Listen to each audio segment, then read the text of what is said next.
வணக்கம், welcome back to my channel. இன்றைக்கும் Deepavali special ரெசிபியாக அச்சு முறுக்கு செஞ்சுருக்கோம். ரொம்ப அருமையாக வந்திருக்கு. இதன் செய்முறை எப்படின்றத இப்போ நம்ம பார்க்கலாம்.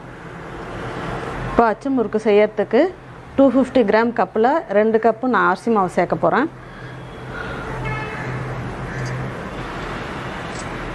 இப்போ 180 ml கப்பில் 1 கப்பு சோள மாவு எடுத்திருக்கேன். அதையும் இதில் சேர்த்துடலாம். சோள மாவுக்கு பதிலாக மைதா மாவு தேவைன்னாலும் சேர்த்து செய்யலாம். இப்போ இதுலேயே 100 கிராம் பொடித்த சர்க்கரை சேர்த்துக்கலாம். 1 ஸ்பூன் வெள்ளை எள்ளு எடுத்திருக்கேன். உங்களுக்கு கருப்பு எள்ளு தேவைன்னாலும் சேர்த்து செஞ்சுக்கலாம். இதில் ஒரு பிஞ்சு சால்ட் சேர்த்துக்கலாம். இப்போ இது தேங்காய் பால் சேர்த்து தான் மாவு மிக்ஸ் பண்ணணும். இதை கொஞ்சம் கொஞ்சமாக சேர்த்து மிக்ஸ் பண்ணிக்கலாம். தேங்காய் பால் வந்து நல்லா திக்காகவும் இருக்கணும்.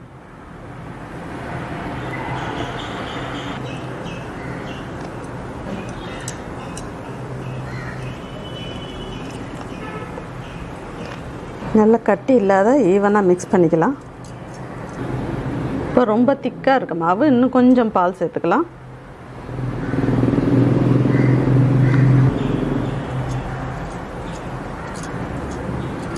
ரொம்ப திக்காகவும் இல்லாத தண்ணியாக இல்லாத இந்த கன்சிஸ்டன்சிக்கு மாவு ரெடி பண்ணிக்கணும்.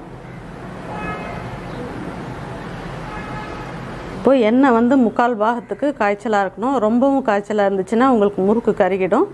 இப்போ நல்லா ஹீட் ஆகிடுச்சு. இந்த அச்சை நல்லா ஹீட்டான ஆயிலில் கொஞ்சம் நேரம் வச்சிடலாம். அச்சு வந்து நல்லா ஹீட்டாக இருக்கணும், அப்போ தான் உங்களுக்கு மாவு அதில் பிடிக்கும்.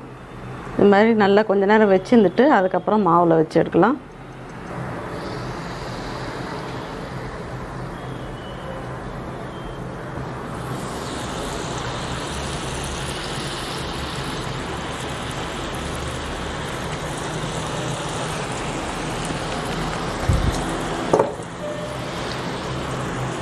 ஒன்று போட்டதுக்கப்புறம் மறுபடியும் கொஞ்சம் நேரம் அப்படி வச்சுட்டு அதுக்கப்புறம் தான் மாவில் டிப் பண்ணணும்.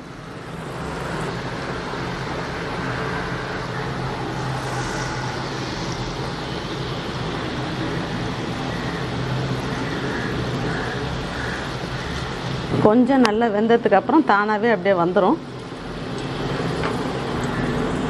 இப்போ நம்ம ஃபஸ்ட்டு போட்டதை திருப்பி விட்டுக்கலாம். நம்ம ஒரு தரமும் மாவை டிப் பண்ணும்போது இந்த வரம்பு வரைக்கும் தான் டிப் பண்ணணும். இதுக்கு மேலே வந்துடுச்சுன்னா உங்களுக்கு வராது, கழண்டு வராது.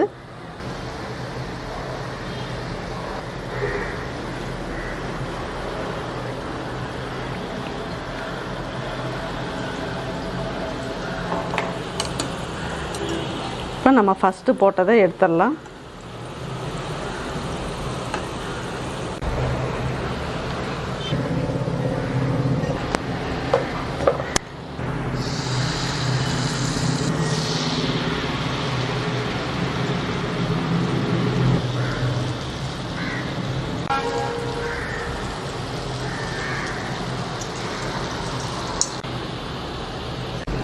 மாவு வந்து ஒரு தரமும் நம்ம இது மாதிரி மிக்ஸ் பண்ணிக்கணும். இல்லைன்னா தண்ணியாக மேலே நிற்கும், அந்த அச்சில் வந்து மாவு ஒட்டாது.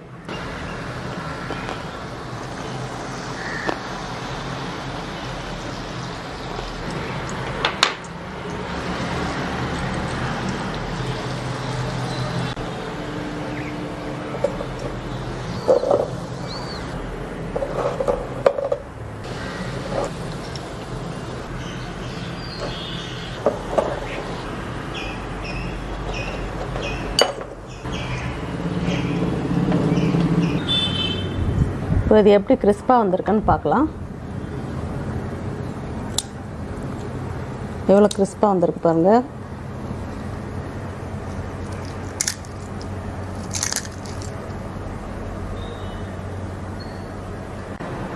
அருமையான டேஸ்ட்டில் அச்சு முறுக்கு செஞ்சுருக்கோம். இதுக்கு வந்து நம்ம வீட்டில் இருக்கிற பொருட்களை பயன்படுத்தியே சுலபமாக செஞ்சிடலாம். மைதா, முட்டை இரண்டுமே சேர்க்காத கார்ன்ஃப்ளவர் சேர்த்து ஈஸியாக செஞ்சுருக்கேன். டேஸ்ட்டும் ரொம்ப அருமையாக வந்திருக்கு. இதே மெத்தடில் இந்த ரெசிபியை நீங்களும் ட்ரை பண்ணுங்கள், அருமையாக வரும். உங்களுக்கு இந்த ரெசிபி பிடிச்சிருக்குன்னு நினைக்கிறேன். பிடிச்சிருந்ததுன்னா லைக், ஷேர், கமெண்ட்ஸ் பண்ணுங்கள். ஃபஸ்ட் டைம் சேனலை பார்க்குறவங்களா இருந்தால் சேனலை மறக்காமல் சப்ஸ்கிரைப் பண்ணுங்கள். தேங்க்யூ.